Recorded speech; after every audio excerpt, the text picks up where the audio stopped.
जनवरी का महीना चल रहा है, सर्दियां पूरी अच्छी खासी पड़ रही हैं और ये मौसम बहुत बढ़िया होता है गुलाब के पौधे की ग्रोथ के लिए। गुलाब का पौधा इस सीजन में बहुत अच्छी तरीके से फ्लावरिंग करता है, बहुत अच्छी तरीके से लीफी ग्रोथ करता है और ओवरऑल जो प्लांट की हेल्थ रहती है वो सर्दियों में अच्छी रहती है। क्योंकि वैसे तो 12 मासी पौधे आ चुके हैं गुलाब के अब, लेकिन सर्दियों में इसकी जो ग्रोथ है वो अपने आप नेचुरली काफी अच्छी होती है। तो कुछ ऐसी चीजें मैं गुलाब के पौधे के बारे में शेयर करूंगा जो जनवरी में अगर आप फॉलो करेंगे तो आपका गुलाब का पौधा बहुत अच्छी तरीके से ग्रोथ करेगा। तो चलिए शुरू करते हैं फ्रेंड्स। मेरा नाम अक्षय है और मैं आप सब लोग का the right gardening YouTube channel में स्वागत करता हूं। ये जो आप मेरे सामने प्लांट देख रहे हैं गुलाब का, ये देसी प्लांट है। वैसे हाइब्रिड वैरायटीज भी आती हैं जिसको कागजी गुलाब भी बोला जाता है। कागजी गुलाब उसको इसलिए बोला जाता है क्योंकि उसकी जो फूलों की पेटल्स हैं, अगर आप उसको आप टच करेंगे तो वो बिल्कुल कागज जैसा फील देती हैं और उसमें खुशबू नहीं होती है। जो देसी गुलाब होता है, जो ये वाली वैरायटी है, इसके फूलों में खुशबू होती है। फूल थोड़े छोटे होते हैं इसलिए खुशबू भी होती है। हाइब्रिड गुलाब जो होते हैं उनके फूलों का साइज थोड़ा बड़ा होता है और लेकिन खुशबू बिल्कुल ना के बराबर होती है। और कागजी फूल इसलिए उन्हें बोला जाता है क्योंकि वो डेकोरेशन के लिए अच्छे लगते हैं, लेकिन ओवरऑल जो खुशबू होती है जिसके लिए गुलाब जाना जाता है वो उसमें नहीं होती। तो ये वाला देसी गुलाब है। ये तकरीबन 2.5 साल पुराना प्लांट है मेरा, जिसको मैं खुद अपने स्टेम से मैंने इसको ग्रो किया था। एक मदर प्लांट है मेरे पास, उसकी मैंने स्टेम लगाई थी और ये अच्छी खासी ग्रो करता था। अभी मैंने इसको पीछे 2 महीने पहले हार्ड प्रून किया था। अभी ये मेरे को उसमें नई ग्रोथ देखने को मिल गई है। इसमें काफी लीफी ग्रोथ आ गई है और ये नीचे थोड़े से क्लोवर्स भी आ गए हैं। क्लोवर्स वैसे तो वीड की तरह ग्रो करते हैं, लेकिन मैं इनको कभी हटाता नहीं हूँ क्योंकि प्लांट थोड़ा भरा भरा लगता है और देखने में सुंदर लगता है। तो फर्टिलाइजेशन की थोड़ी सी दिक्कत आती है क्योंकि ये सारी की सारी एनर्जी जो है मिट्टी की वो खा जाते हैं। तो वो बाद में हम बात करेंगे कैसे इसको मेंटेन करना है।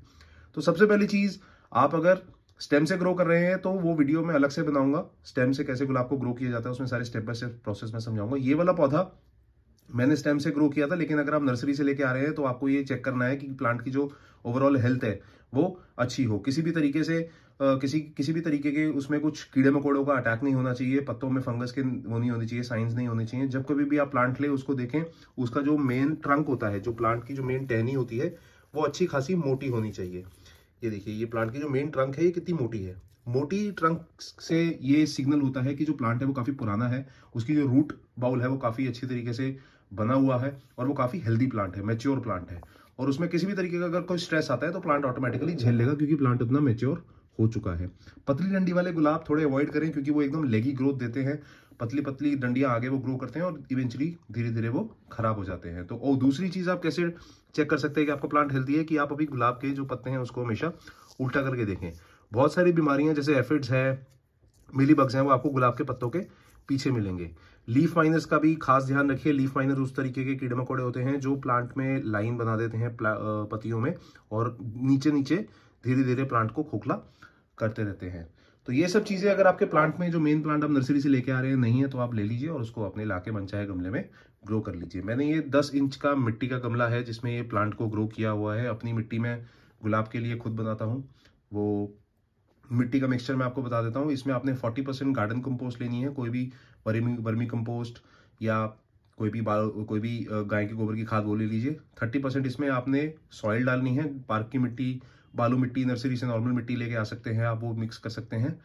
बाकी इसमें 20% आपने बोन मील डालना है। 10% इसमें आपने नीम खली डालनी है। नीम खली डालने के लिए मैं इसलिए बोल रहा हूँ क्योंकि जो नेचुरल पेस्टिसाइड की तरह काम करती है, इंसेक्टिसाइड की तरह काम करती है और जो जड़ों में कभी कीड़े मकोड़ों का अटैक होता है तो नीम खली आपको उससे, आपके प्लांट को उससे बचाती है। बोन मील एक नेचुरल सोर्स है पोटेशियम का, कैल्शियम का, जिससे प्लांट को काफ़ी अच्छी रिक्वायरमेंट्स मिलती हैं।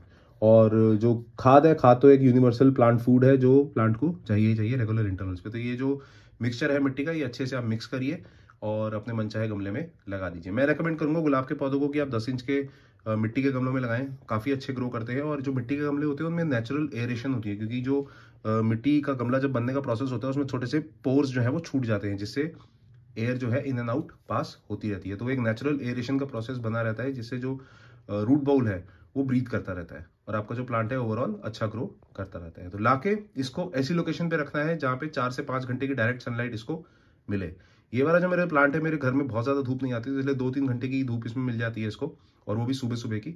और अगर आपके घर में 5 से 6 घंटे की या थोड़ी और भी ज्यादा धूप आ रही है तो उसमें आप गुलाब के पौधे को रखिए और देखिए कितना जबरदस्त फ्लावरिंग आपका गुलाब का पौधा करता है। तो मैं रेकमेंड करूंगा 4 से 5 घंटे की धूप, अगर ज्यादा भी मिल रही है तो बेटर है। अब आते हैं पानी के बारे में। देखिए, जब कभी भी पानी की बात आती है तो गुलाब या कोई भी पौधा हो, उसको आपने वाटर करना है और डीप वाटर करना है और उसकी रिक्वायरमेंट के हिसाब से करना है। ये नहीं आपने डेली उसमें पानी देना है, उसका एक शेड्यूल बनाना है आपने। अब जैसे ये वैसे तो यहाँ पे क्लोवर्स उगे हैं तो आपको दिखेगा नहीं, ये जो गमला है ये 1.5 इंच नीचे लगाई हुई है मिट्टी में, नहीं यहाँ पे इतनी जगह है मिट्टी में खाली छूटी हुई है। तो जब भी मैं कभी इस पौधे को पानी देता हूँ तो ये सारी जगह मैं पानी से भर देता हूँ। इसको डीप वाटरिंग कहते हैं। इससे होता क्या है, सॉइल धीरे धीरे वाटर एब्जॉर्ब करती है और नीचे तक मॉइस्चर अवेलेबल हो जाता है। तो जब प्लांट को ये सिग्नल मिलता है कि नीचे तक मॉइस्चर अवेलेबल है तो वो रूट वहां तक ग्रो करता है और इस पूरे प्रोसेस में रूट बाउल इतना इंटेंसिवली ग्रो हो जाता है, इतना मैच्योर हो जाता है कि आपका प्लांट बहुत अच्छी ग्रोथ पकड़ने लगता है और मैच्योर हो जाता है। तो डीप वाटरिंग के बहुत फायदे हैं। जब करिए डीप वाटरिंग करिए, डेली शैलो वाटरिंग, रोज उठे थोड़ा छोटा पानी, थोड़ा थोड़ा पानी यहाँ पे पाइप से मग्गे से नहीं देना। जब करें डीप वाटरिंग करें, अच्छे से पानी दे अपने गुलाब के पौधे को। अब बात करते हैं फर्टिलाइजेशन के बारे में।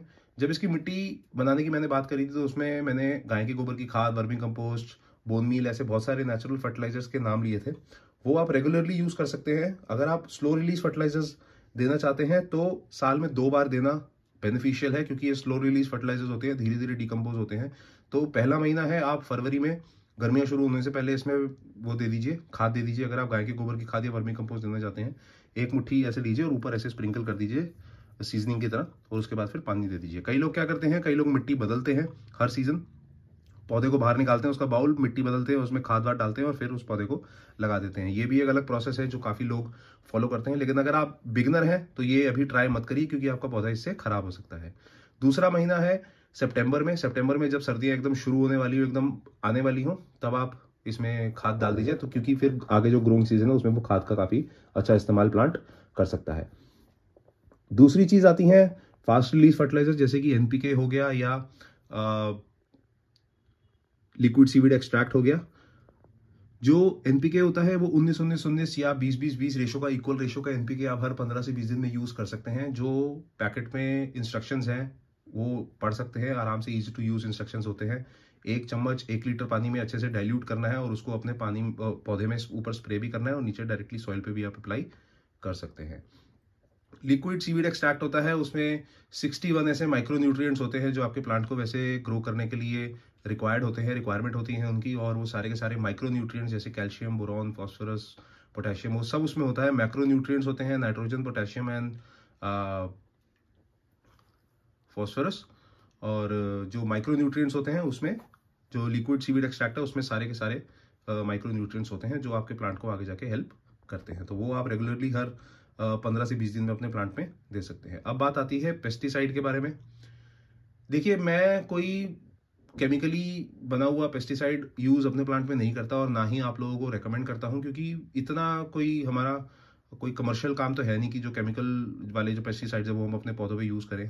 आप घर के बने पेस्टिसाइड्स भी यूज कर सकते हैं, या एक ऑर्गेनिक नीम ऑयल कॉन्सेंट्रेट आता है मार्केट में, बहुत आसानी से मिल जाता है, ऑनलाइन भी मिल जाएगा आपको आसानी से, आप उसको यूज कर सकते हैं। जो उसका जो पैक है उसमें इंस्ट्रक्शन से यूज होते हैं। आराम से उसको हर 15 से 20 दिन यूज करिए, आपके प्लांट में कोई बीमारी नहीं लगेगी। दूसरी, अगर आप ये खर्चा नहीं करना चाहते तो एक सिंपल फ्री जुगाड़ में आपको बता देता हूँ। वो क्या है, आपने नीम के पत्ते तोड़ने हैं, नीम के पत्ते तोड़ के उसको उबाल लो, उबाल के जब वो पानी है, पानी को छान लो, रूम टेम्परेचर पे ठंडा कर लो, और उस पानी को, जो नीम का पानी आपने उबाला है, उसको अपने प्लांट पे स्प्रे करो और डायरेक्टली आप सॉइल में भी दे सकते हैं।